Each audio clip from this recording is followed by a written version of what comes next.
Islamic motivational বাণী ১।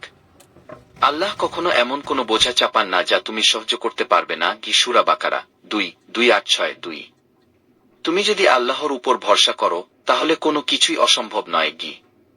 ৩। সবকিছু হারিয়ে ফেললেও যদি আল্লাহকে কাছে পাও তুমি সবকিছু পেয়েছ। ৪। নামাজ তোমার আত্মার শান্তির চাবিকাঠি। কষ্টে থেকেও শান্ত থাকতে শিখো নামাজের মাধ্যমে। ৫। তোমার পরিকল্পনা আলাদা হতে পারে কিন্তু আল্লাহর পরিকল্পনা সর্বোত্তম। ৬। সবর, ধৈর্য ও দোয়া একজন মুমিনের সবচেয়ে বড় অস্ত্র। ৭। আল্লাহর ওপর ভরসা রাখো, তিনি তোমার পথ খুলে দেবেন এমন জায়গা থেকে যা তুমি কল্পনাও করতে পারো না।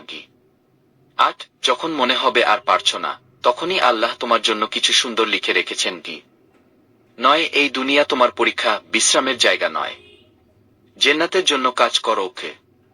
১-০। আল্লাহকে ভুলে গেলে দুনিয়া তোমাকে কষ্ট দিবে, আর আল্লাহকে মনে রাখলে দুনিয়ার কষ্ট তোমাকে শক্তি দিবে।